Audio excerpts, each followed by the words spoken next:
Bonjour à tous et bienvenue sur Atypique Lab, le laboratoire qui cherche, sème, récolte d'autres regards sur l'orientation et l'évolution professionnelle. Bonjour Florence, Bonjour Stéphanie.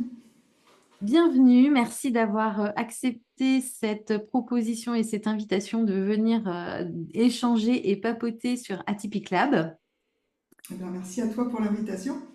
Et oh, alors, pour la petite histoire, j'ai passé une annonce on va dire, récolter des témoignages, des interviews diverses pour ce podcast. Et puis, donc, Florence, tu t'es positionnée, tu as répondu. Et en fait, on s'est rendu compte qu'on s'était déjà rencontrés via du yoga du rire, de la psychologie positive, et que là, on se retrouve à un autre endroit complètement différent. Donc ça, c'est assez drôle et ça a permis aussi de mettre un petit peu en avant le parcours que tu peux avoir, qui peut être dit atypique, en tout cas singulier. Donc, c'est là-dessus qu'on va papoter aujourd'hui. Avec plaisir. Alors, je vais te proposer un début de phrase que je vais te laisser compléter. C'est Je suis une humaine qui. Waouh. Tu dis ce qui vient, tu vois, il n'y a pas de. Je suis une humaine qui marche sur un chemin qu'elle ne connaît pas forcément, qui parfois peut faire peur ou parfois peut être plus engageant. Et en fait, je chemine, voilà. Et en fait, je chemine en saisissant ce qui arrive et en essayant de prendre du recul ou au contraire de foncer. Alors, je fonce un peu moins qu'avant parce que j'ai compris que sur le chemin, des fois, tu sais, il y a des nids de poules. Maintenant, je regarde un peu plus. C'est l'âge, C'est ça, c'est l'avantage de la sagesse. l'expérience. Voilà. Et je fais pas mal de rencontres. Ça aussi, c'est très chouette parce que sur un chemin, il y a toujours plein de rencontres. Et ça, j'aime beaucoup cette idée de rencontre. Et aussi, aujourd'hui, j'ai appris à laisser partir soit les rencontres qui se clôt, tout ça, tout naturellement, ou les rencontres qui ne sont pas justement positives ou constructives. Et je le fais avec beaucoup plus de naturel et de simplicité que j'ai pu le faire avant. Donc voilà, c'est beaucoup plus agréable. En fait, je trouve que effectivement prendre de l'âge, c'est agréable de ce point de vue-là. Pour me dire à chaque fois, bah voilà, si là le chemin se sépare, mais en fait, je sais parce que je dois rencontrer d'autres personnes. Et c'est vrai, en plus, à chaque fois, je rencontre, tu vois, on se revoit. On s'est pas vu depuis super longtemps. Et tu vois, c'est vrai que bah, j'ai saisi aussi cette opportunité quand tu m'as proposé d'échanger. Je me suis dit, tiens, c'est chouette, encore tu vois, une nouvelle personne, nouveaux échanges. Et puis, bon, on verra ce que ça donnera. Et maintenant, je suis beaucoup plus comme ça dans l'accueil de ce qui arrive et le plaisir de ce qui arrive. Et puis voilà, quand c'est moins agréable ou quand c'est tendu, ben, je passe mon chemin et c'est OK comme ça, quoi. Super. Alors, il y a tellement déjà de choses que tu as dit sur lesquelles j'ai envie de rebondir. Mais peut-être avant, quand même, nous dire quelques mots sur ton parcours pour qu'on puisse un peu mieux cerner quel a été justement ce chemin. Oui, alors, bon, je vais essayer de faire court parce que,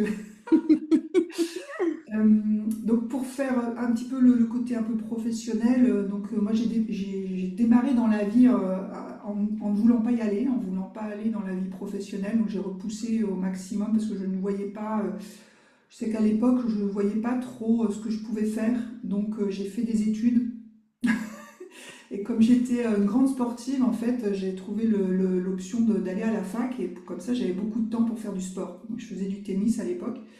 Et donc, les années sont passées, tu vois, première année, deuxième année. Bon, je réussissais mes examens, mes parents étaient contents. Moi, j'avais tout l'été pour jouer au tennis, donc la vie était super belle, quoi. Puis, ben, à un moment, ça a une fin, tu vois. Moi, si j'avais pu faire un bac plus 20, plus 50, tu vois, ça aurait été cool comme ça. Mais Ouais. non, à un moment, il faut plonger. Donc j'ai fini avec mon bac plus 8, hein, donc j'ai fait une thèse en fait qui m'a beaucoup apporté, mais je ne savais pas trop ce qu'elle m'apporterait. Je me rends compte plus aujourd'hui. Euh, mais voilà, donc j'ai fait une thèse pour aller le plus loin possible et voilà. Bon, comme je suis un petit peu, j'ai un caractère assez social, on va dire, bon, en fait on m'a trouvé du boulot à la sortie, tu vois, on m'a proposé du travail, donc j'ai bossé au conseil régional, j'étais à Lille à l'époque. Donc j'ai bossé 2 ans au conseil régional de Lille et puis ensuite, après j'ai rencontré le père de mes enfants et on est venu s'installer à Rennes. Donc maintenant ça fait 26 ans que je suis à Rennes. Et donc pareil, tu vois, je savais toujours pas trop ce que je voulais. C'est un peu comme ça dans ma vie, tu vois, j'avais un numéro de téléphone en arrivant à Rennes, je connaissais absolument personne. Et ce numéro de téléphone, c'était le numéro de téléphone d'un monsieur qui m'a embauché dans sa boîte. J'y ai bossé. Alors c'était très très sympa. On bossait à l'époque, c'était la grande époque de l'aménagement, réduction du temps de travail et des emplois jeunes. Et moi, je travaillais beaucoup sur les emplois jeunes. Donc j'accompagnais les assos, tu vois, pour préparer en fait l'accueil d'un emploi jeune et les aider à aussi obtenir les subventions. Donc c'était passionnant parce qu'on inventait des nouveaux métiers. C'était trop génial. On inventait des nouveaux métiers, on répondait à des besoins. Enfin, moi, j'ai vraiment adoré cette période de vie. Et là, j'ai trouvé de l'intérêt j'ai trouvé de l'utilité dans mon travail et j'ai commencé vraiment à apprécier. Puis en plus, je voyais beaucoup de monde, tu vois, je discutais autant avec quelqu'un qui n'avait pas de travail et qui on essayait de construire un emploi, mais je discutais aussi avec un président d'association, je pouvais aller au conseil général, voilà, j'avais ouais, alors et je menais beaucoup d'entretiens, tu vois, ce que tu fais là, en fait, je discutais, je questionnais. Et puis voilà, ça, j'ai beaucoup aimé. Cette période a eu une fin, à un moment, pouf, ça s'est arrêté.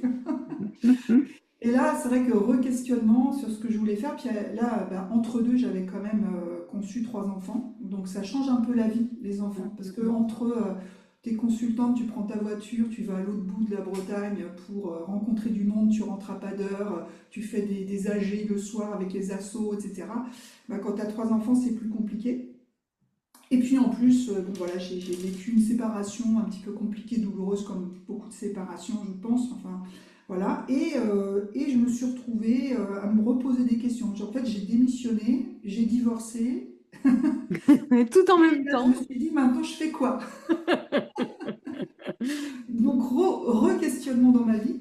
Et en fait, je me suis aperçue que c'est à ce moment-là que je me suis formée au coaching, en fait. C'était ouais, juste un peu avant, puisque je me suis aperçue en fait, que j'étais partie en économie, de la macroéconomie, parce que j'ai fait une thèse en économie.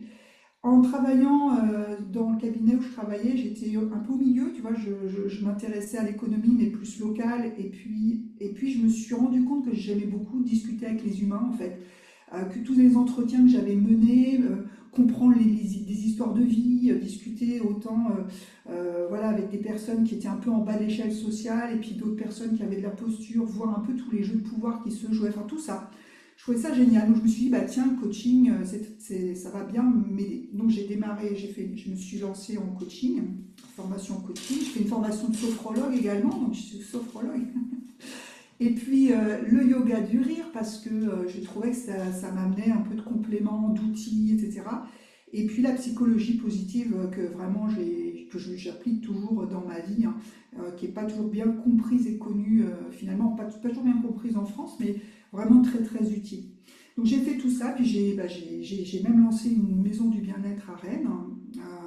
Et tout ça, ça a été aussi une grande période de ma vie. Et puis pareil, j'ai encore eu une cassure, quelque chose qui montrait que c'était pas vraiment ça, quoi. Donc re-questionnement, ça c'était en 2018-19.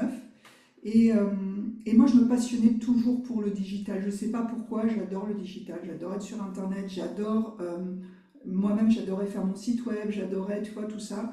Mais c'était maladroit, c'était bon, voilà, c'était un peu. Et donc, je me suis aussi rendu compte que le coaching, c'est quelque chose qui m'avait nourri dans ma vie à moi. J'avais accompagné des gens, il y a eu plein de choses très chouettes, et puis je me suis rendu compte aussi que j'avais pas forcément envie de faire ça toute ma vie, et que finalement c'était aussi une perte de vie, quoi.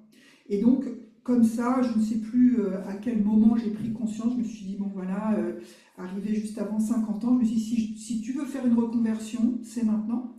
Et donc, je me suis lancée, donc, je me suis formée à la création de sites avec WordPress, parce que je me suis dit c'est vraiment l'outil le plus utilisé. Puis ensuite au référencement naturel. Et puis voilà, et puis là depuis je tire les ficelles. Et là je pense que je suis vraiment, vraiment, vraiment à ma place aujourd'hui. En tout cas, je m'éclate. Et tout mon parcours de coach, en fait, je me rends compte qu'il m'aide énormément aujourd'hui pour accompagner mes clients. Et mes clientes d'ailleurs, parce que j'ai beaucoup plus de femmes. Euh, et voilà, je trouve qu'aujourd'hui, en fait, tout mon parcours, je me rends compte à quel point il m'aide aujourd'hui dans finalement la place que j'ai trouvée. Alors peut-être dans 10 ans, je te dirais que c'était pas encore la même place, mais pour l'instant, j'ai l'impression d'avoir jamais été aussi bien à ma place. Ok. Et tu avais déjà eu ce sentiment-là les fois d'avant? Pas à 100%. Pas à 100%. Pas à 100%. Tu vois, autant voilà, le coaching, la psychologie positive, je sais que pour moi, c'est vraiment quelque chose, c'est vraiment mes repères. Euh, Par contre, accompagner, coacher les autres personnes, et puis il y a trop de, enfin pour moi, à un moment, il y avait trop de charge mentale pour moi, ou trop de charge psychologique. Euh, Ok. et finalement, tu vois, je me rends compte qu'aujourd'hui, je suis mieux à gérer les sites internet que des problématiques qui parfois dérivent sur le psy, sur lesquelles j'avais pas forcément envie de m'outiller davantage pour vraiment accompagner en qualité, quoi. Donc, je pense que là, aujourd'hui, j'ai jamais été aussi bien que là, à ma place d'aujourd'hui. Mais tout mon parcours m'a permis d'y être bien aussi. C'est vrai que c'est assez original parce que souvent on voit, entre guillemets, souvent, hein, mais des fins de carrière effectivement vers le coaching et des personnes qui effectivement en ont marre de bosser sur les ordi et tout. Et toi, c'est l'inverse en fait. C'est ce qu'on m'a dit déjà, ouais. J'ai On m'a jamais vu dit. ça en Ouais. fait. Alors, attends, il y a une personne, il y a une personne, comment, tu sais, dans le milieu spirituel, enfin, un, Ouais. un peu une voyante, ou tu vois, Ouais. une personne que tu peux. Enfin, moi, ça m'amuse aussi, parce que, enfin, ça m'amuse. Comme j'ai beaucoup évolué dans le milieu du développement Oui. personnel, et je côtoie beaucoup aussi des personnes dans le milieu spirituel, et j'adore expérimenter. Et il n'y a pas très longtemps, une personne m'a dit, toi, tu vas retourner dans le coaching un jour. Donc, peut-être que, tu vois, peut-être dans 10 ans, je redeviendrai Oui. coach et là, je serais génial. Mais enfin, je serais génial, enfin, je serais génialement à ma place. Mais oui, aujourd'hui, je ne sais pas expliquer pourquoi. Enfin, si, je sais, parce que comme je connais bien ce milieu du développement personnel et du développement spirituel, comme je sais que parfois c'est pas facile pour ces personnes de se mettre en lumière alors qu'elles ont des dons, alors que moi je sais aussi tout ce que ces personnes apportent au monde, j'ai envie de les mettre en lumière. Et finalement, je me sens mieux, moi, à être un petit peu derrière l'ordinateur et à les mettre en avant, elles. Je trouve que je me sens mieux à ma place comme ça. Donc voilà, c'est vraiment ma place, c'est d'aider ces personnes à se mettre, à se rendre visibles sur Internet et d'une belle façon. Ok. C'est ma mission d'aujourd'hui en tout cas. Ouais, c'est ça. C'est ça. Mais effectivement, en fait, en même temps, ça part un peu sur l'idée aussi qu'il y a des cycles, peut-être. Est-ce que. Oui. Peut-être, Mm. tu vois, dans le tout début, on parlait de chemin. Je disais, moi, j'ai l'impression d'être sur un chemin. Et finalement, je me dis, ben voilà, peut-être que dans 10 ans, je repartirai dans le coaching ou dans autre chose. Pourquoi pas? Aujourd'hui, je ne le sens pas du tout, mais tu vois, ce serait pas forcément un souci, en fait, du moment qu'on est bien. En fait, pour moi, mon baromètre intérieur, c'est voilà, est-ce que je me sens bien, est-ce que je me sens alignée? Si je me sens alignée, c'est OK, quoi, j'y vais, quoi. Et Et comment tu te sens aligné, justement? comment, la sensation physique de l'alignement? Ouais, c'est ça. Comment est-ce que pour toi, tu te dis, ah là, ça y est, je suis alignée, c'est OK, en fait. Est-ce que tu as des repères à transmettre?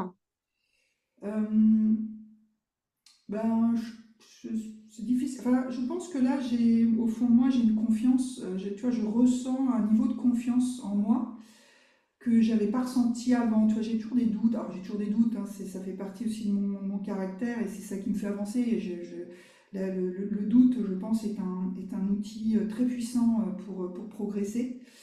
Pour autant, quand le doute se transforme un peu en anxiété, tu vois, en être pas à l'aise, etc., c'est un peu embêtant. Et moi, aujourd'hui, plus j'avance, plus bah, je suis droite dans mes bottes. Enfin, ce que je veux dire, c'est que je me sens. Aujourd'hui, tu vois, quand je fais un devis, je sais ce que je fais, j'ai pas de doute. J'ai pas de, je sais que je sais que je vais bien le faire, ou si j'y arrive pas, enfin, tu vois, je vais trouver des solutions. Enfin, je sais pas, c'est une sorte de confiance intérieure et une sensation de vraiment rendre service. Alors j'avais aussi, sur certains accompagnements de coaching, j'avais aussi bien sûr cette sensation-là, mais je sais pas. je sais pas exactement comment le formuler, mais tu vois, le matin, je me lève, je sais ce que j'ai à faire, je suis contente de me lever, il suffit que je réfléchisse, ah ouais, j'ai ça à faire, ouais, super, bah ça y est, voilà, c'est parti, quoi. En fait, tout ce que j'ai transmis quand j'étais coach, c'est comme ça, quoi. Tu te lèves le matin, tu as envie de te lever, tu as envie de Ouais. bosser, c'est bon signe, quoi, tu vois. Mm, mm, mm. Donc, voilà, alors les sensations, oui, une tranquillité intérieure, en fait. Mm. Ok.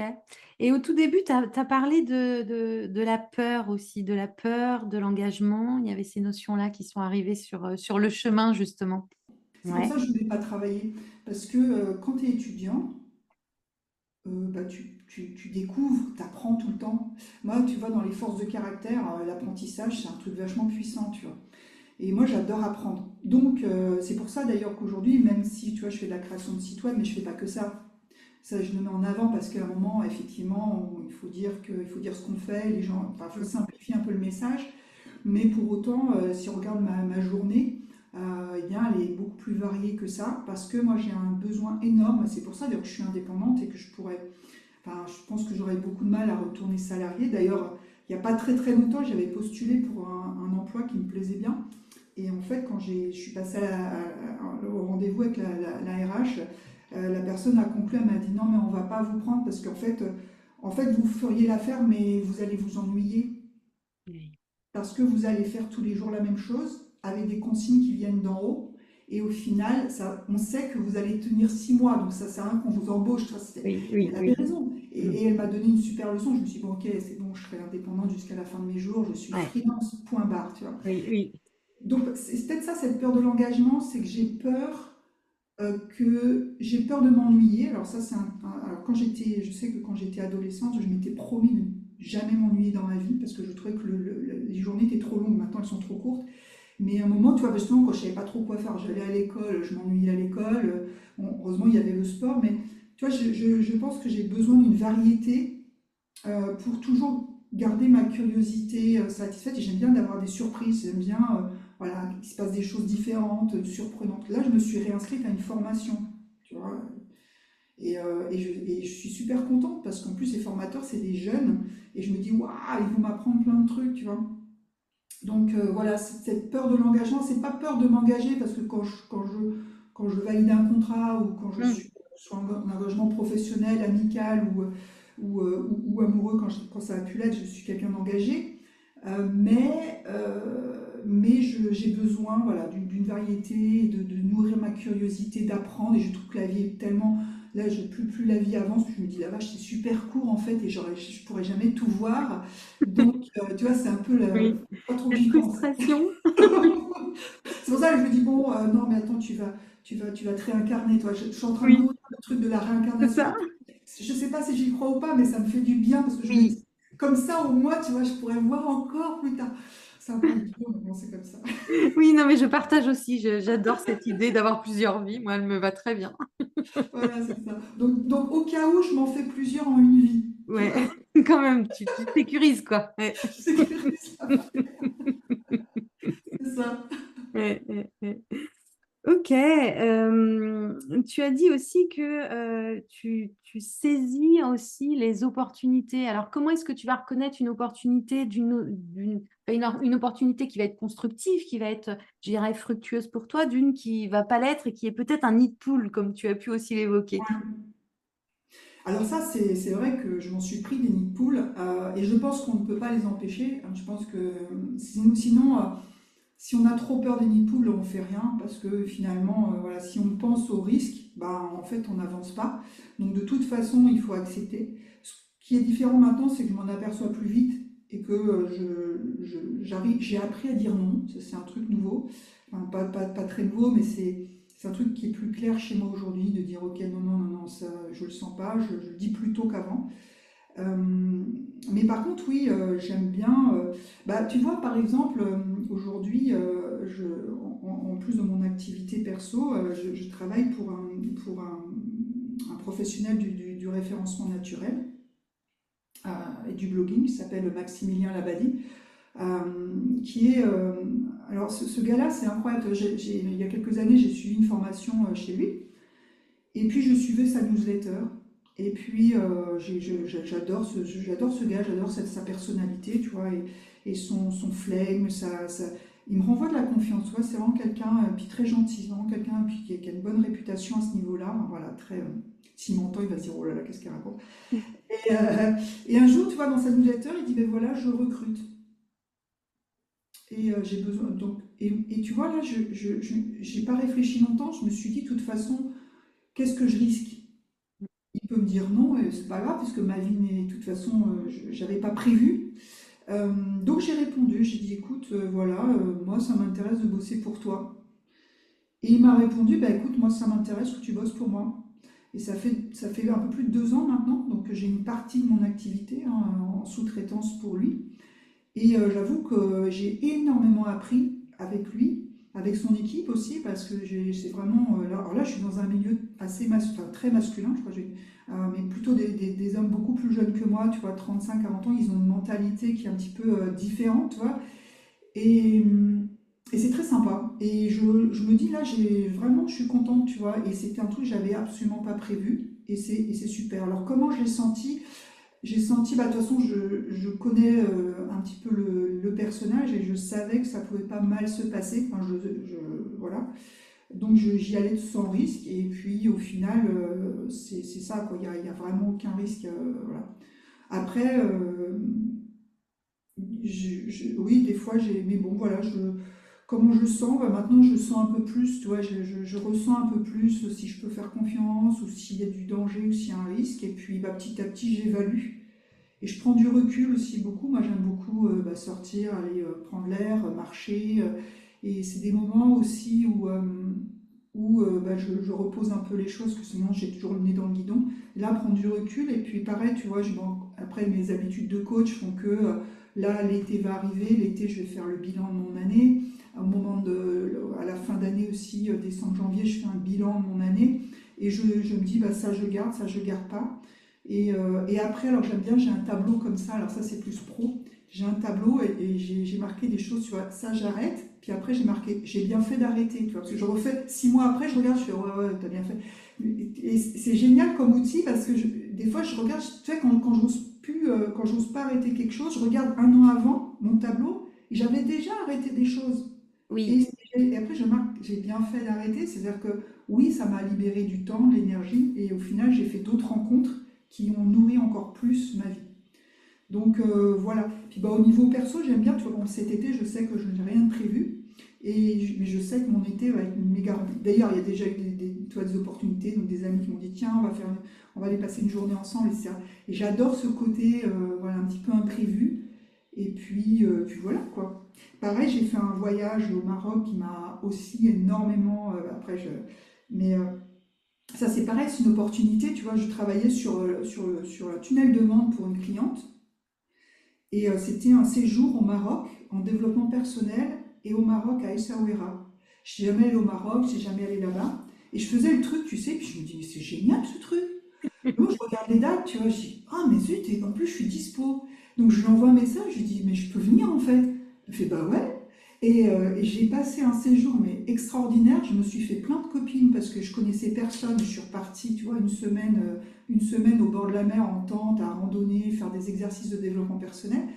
Et ça, là, je me suis fait mais, des amis mais pour la vie, là. Hein. Ouais. Et je me dis, waouh, j'ai bien fait de la saisir, cette opportunité-là, tu vois, parce qu'il y a aussi des bonnes nouvelles, il y a aussi des belles choses, il n'y a pas que des nids de poules, quoi. Ouais. Ouais. Oui, oui, ça vaut le coup des fois de s'ouvrir et d'aller expérimenter. Alors peut-être un pas après un autre pour effectivement jauger de si ça correspond toujours ou si là on sent qu'il y a peut-être un frein, un danger, un inconfort qu'il faut arrêter l'expérience. Mais l'ouverture, elle permet en tout cas l'accueil. Ouais. C'est ça. Mm. Il y a une autre façon aussi de savoir si on est sur le bon chemin, c'est de parler à quelqu'un de confiance. Je me souviens, il n'y a pas très longtemps, je me voyais mieux cheminer toute seule, tu vois, finalement, allez, tu sais, allez, finalement, je suis mieux toute seule. Et puis, un jour, ouais, je passe sur LinkedIn, je vois le post de Kylian, et je trouve super sympa, super agréable. J'aime cette énergie-là, voilà, à la fois de la gentillesse et en même temps du professionnalisme, cette génération-là qui a, qui, com- enfin, qui a à la fois envie d'entreprendre, mais et en même temps avec bienveillance. Et ça, c'est assez particulier. Et donc j'ai répondu sous son poste en disant bah, s'il y a un truc à Rennes, je veux bien venir. Paf, j'ai été embarquée dans la première rencontre locale, enfin pour moi, du 15 mai. Et derrière, j'ai signé, quoi. Et depuis, je m'éclate. Et pareil, tout à l'heure, je me suis fait plein d'amis. Là, je me suis fait plein d'amis entrepreneurs. Et le réseau enfin, la plateforme est super intéressante. Et en fait, ça propulse, ça bouge. Donc ça, c'est aussi un exemple, je trouve, d'opportunité qui n'est pas prévu. Puis à un moment, je me dis, si, je le sens, faut que j'y aille, quoi. Et en fait, je suis mon instinct et mon intuition. Et là, elle est bonne, elle se confirme. Et je suis très, très contente, en fait, tu vois. Donc voilà encore un exemple. Tu Oui, vois, oui, oui, laisser oui. de la place au hasard. Ouais, c'est ça. Tu Pas avais déjà forcément fait. un hasard. Ben non, c'est ça. Est-ce que finalement, voilà, le hasard existe réellement, quoi? La question, ça serait ça, quoi. Mm. Oui, c'est pas un hasard s'il est arrivé sur mon fil LinkedIn. Mm. Et tu avais déjà participé à des réseaux de professionnels? Oui, ouais, ouais, j'ai participé à pas mal de réseaux. Euh, alors, enfin, après, je veux pas, je pense que j'ai tout apprécié, hein, j'ai pas Oui. de, Selon les moments aussi, peut-être, de la vie, quoi. j'avais un nom à formuler, puis tu vois, je savais pas comment le formuler, etc. Puis j'étais pas sûre de moi. Et j'en discute avec une amie, et je lui explique la situation, et à la fin, elle me dit, en fait, je crois que tu as pris ta décision. Elle dit, c'était juste que tu voulais le formuler, tu vois. Et toi, quelqu'un qui te connaît bien ou quelqu'un qui a l'habitude et qui te... Toi, t'es dans le doute, mais en fait, quand tu verbalises, en fait, elle te dit, mais en fait, tu as déjà pris ta décision, c'est juste que tu n'oses pas le dire. Et là, tu dis, ok, tu vois. Donc ça aussi, c'est des façons, des fois, de faire des choix parfois difficiles, c'est d'en parler à quelqu'un qui nous connaît bien ou qui connaît bien la nature humaine et qui perçoit en fait au travers de ton doute une certitude, mais le doute était juste sur j'ai peur de le dire ou j'ose pas, Oui. et c'est juste ça quoi. Et est-ce que tu t'es fait accompagner au cours? Alors, tu as été coach, mais est-ce que toi, tu t'es fait accompagner aussi au cours de ces multiples changements? Oui, oui, oui, oui. Oui, tout à fait. Ben, en fait, mon premier pas vers le développement personnel, c'était, je pense, enfin, c'était quelques années avant mon divorce, hein. Ça commençait à être compliqué dans ma vie. Et donc, j'ai fait un premier travail qui a duré quelques années en gestalt thérapie. J'avais une thérapeute vraiment très, très chouette, très douce et qui m'a beaucoup aidé justement à comprendre, le prendre soin de soi, l'amour de soi, ce qui était très compliqué pour moi à l'époque. Donc voilà, c'était la Gestalt, ça m'a vraiment beaucoup aidé. Puis bien sûr, après, quand je me suis formée au coaching, bon, j'en ai pris plein les mirettes pendant la formation. Et puis j'avais un superviseur, donc j'avais en fait une thérapie personnelle et une supervision en coaching, donc qui m'ont vraiment aidé à déblayer plein de choses. Donc voilà, ça a été des grands moments, ça a duré pas mal plusieurs années, hein. Euh, et puis après, moi j'ai moins ressenti le besoin, mais tu vois, ces stages que j'ai fait là au Maroc, moi c'était du développement personnel, puis ensuite j'ai fait des accompagnements plus ponctuels, tu vois, sur des méthodes comme les constellations familiales, Oui. comme des massages énergétiques aussi. Euh, voilà, et donc en fait, je n'ai plus peur, je n'hésite pas du tout à aller consulter entre guillemets. Pareil, je repère assez vite si je peux faire confiance ou pas. Moi, je connais pas mal de monde, donc tu vois, je peux facilement.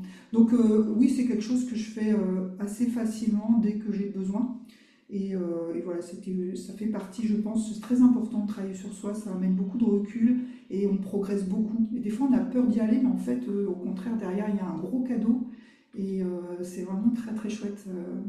Je continue effectivement à travailler là-dessus et à me faire accompagner dès que besoin, quoi. Ou dès qu'envie. Des fois, c'est Oui, juste oui, envie. En fait, j'aime bien, en oui. fait. Oui, c'est ça, c'est qu'après, on peut tomber accro, attention. C'est ça. T'es sûr que t'as besoin? Oh, J'ai un gros problème là. j'ai encore besoin d'un rendez-vous, là, ouais. Ouais.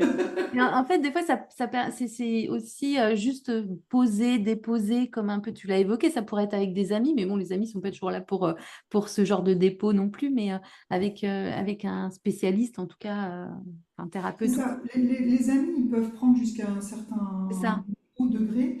Après, quand ça devient trop lourd, il faut vraiment, je pense, que c'est important d'aller consulter un professionnel dont c'est le métier, parce que des fois, on va déposer chez nos amis ou dans notre famille des paquets qui sont tellement lourds à porter qu'on va plutôt diffuser notre peur et notre stress à l'extérieur, alors que quand on le fait dans un cadre accompagné, ben déjà, le thérapeute, c'est sa mission, enfin, c'est son devoir de se protéger. Et c'est son devoir aussi de mettre en place un accompagnement, donc il y a un cadre professionnel qui est vraiment propice à déposer tout, alors qu'on ne peut pas tout déposer auprès de ses amis ni auprès de sa Mm, famille. mm. Ok. Et est-ce que toi, tu as l'impression d'avoir un profil atypique? Bah, qu'est-ce que tu en penses? Bah, je sais pas. Comment? Ouais, oui, j'en suis convaincue que j'ai un profil atypique. Alors des fois, ça peut paraître un petit peu prétentieux, j'en sais rien, mais non, c'est pas ça. C'est que je pense que oui, je me suis toujours trouvée à côté de la norme, à côté de la plaque. Du fait, par exemple, tu vois, d'avoir un mal fou à rentrer dans un cadre salarial. Bon, je l'ai été, mais j'ai tout le temps démissionné. Dès que j'ai un truc, un CDI, machin, je démissionne. Euh, la routine, sauf celle que je m'impose, mais encore je m'en impose très très peu, tu vois, même j'ai essayé le Miracle Morning, j'y arrive pas du tout. Moi, il faut que je me réveille quand je me réveille, tu vois. Mais ouais, c'est ça. Et puis des fois, tu vois, des fois, je me dis, oh, il faut que j'aille voir du monde et tout. Et quand je suis trop dans le monde, je suis pas bien non plus. Tu vois, je suis à la fois sociable, mais en même temps, j'ai énormément besoin de ma grotte. Pour ça aussi, je pense que de travailler en digital, c'est énorme. Tu vois, là, je passe ma journée dans mon bureau qui fait 9 mètres carrés. Bon, je vais sortir un peu, mais je suis dans ma bulle et j'ai énormément besoin de cette bulle pour me ressourcer, pour me sentir bien. Donc c'est vrai que de ce point de vue-là, c'est compliqué pour moi, tu vois, ce serait compliqué d'avoir une vie classique. Je pense aussi que j'ai une hypersensibilité, hein. Quand j'ai plus de télé chez moi, je ne supporte plus d'écouter, ça fait longtemps, hein, je ne supporte plus d'entendre tout ce qu'on nous balance de stressant, qui pourtant a l'air de nourrir beaucoup de gens, hein, parce que les gens continuent à écouter. Dès que tu parles avec quelqu'un de normal, entre guillemets, il va te parler de toutes les horreurs qui se passent autour de nous. Et tu vois, ça fait partie des choses qui m'empêchent d'aller dans un petit peu de côtoyer la normalité. C'est que moi, ça m'effraie tellement que, ben non, enfin, ça peut aussi paraître égoïste, mais je pense pas parce que je suis aussi consciente de tout ça. Mais je pense que c'est plus en diffusant, tu vois, d'amour, de l'amitié, ou en aidant ses proches, déjà les proches aux plus proches, ben, qu'en fait, on peut se sentir utile. Euh, donc je pense qu'il y a plein de choses comme ça qui font que ouais, je pense que je suis un peu à côté de la plaque. Mais comme il y a beaucoup de gens à côté de la plaque, en fait, il y a un autre monde possible. Un autre monde est possible. Hein. Donc voilà, je jongle. Et c'est vrai qu'avec l'âge, avec l'expérience, maintenant, c'est plus facile. Pour moi, je sais quand je dois me mettre en retrait de la vie, ou de la vie sociale en tout cas. Je sais quand j'ai envie d'y aller. Je culpabilise moins si j'ai pas envie d'aller à une soirée. Je suis de moins en moins invitée parce que de toute façon. Donc c'est bien aussi, ça me va bien. J'ai quelques amis, souvent aussi assez discrets. Alors c'est vrai que je jongle un peu entre une image, tu vois, marketing un petit peu, qu'on est bien obligé d'avoir quand on est indépendant pour montrer un peu de qui on est, en essayant d'être le plus naturel et le plus authentique possible. Mais j'aime bien aussi, voilà, j'aime beaucoup être tranquille chez moi, quoi. Ok. En tout cas, ça donne l'impression qu'il y a une connaissance ou une exploration de toi qui a été quand même suffisamment importante pour pouvoir accueillir tes spécificités, tes singularités pour vivre au mieux tout ça, en fait, quoi. Ouais, c'est ça. Ben, je pense qu'il y a eu des moments, j'en ai beaucoup souffert, hein. J'ai eu des moments là, je parle très facilement et je peux en rigoler, mais j'ai eu un parcours qui a été parfois très anxiogène. J'ai eu des moments très compliqués personnellement, donc que je ne montrais pas forcément, mais que je gérais un peu comme je pouvais. Et aujourd'hui, effectivement, j'ai trouvé une espèce d'équilibre où, voilà, comme je te dis, je suis capable de dire non, non, ça c'est pas pour moi, non, non, j'y vais pas ou j'y vais plus. Et puis je me respecte, quoi. J'ai appris à me respecter. Et je pense que j'ai pas fini de me découvrir, tu vois. Ça, c'est passionnant aussi en développement personnel. Et je dis toujours que le but de la vie, c'est peut-être d'apprendre à se connaître soi déjà. Euh, et, euh, et voilà, et c'est quelque chose d'intéressant de se dire finalement, comprendre qui on est, ce qu'on fait là, et enfin, ce qu'on fait là, je sais pas, mais au moins qui on est, et comment on fonctionne, et fonctionner au mieux avec les autres, quoi. Oui, et Voilà. ça t'a permis finalement de créer ton activité professionnelle, ou en tout cas de la faire évoluer par rapport à tout ça, quoi. Ouais, c'est ça. Mm, c'est chouette. Est-ce que tu as quelque chose à ajouter, à nous partager sur ton parcours? Bah écoute,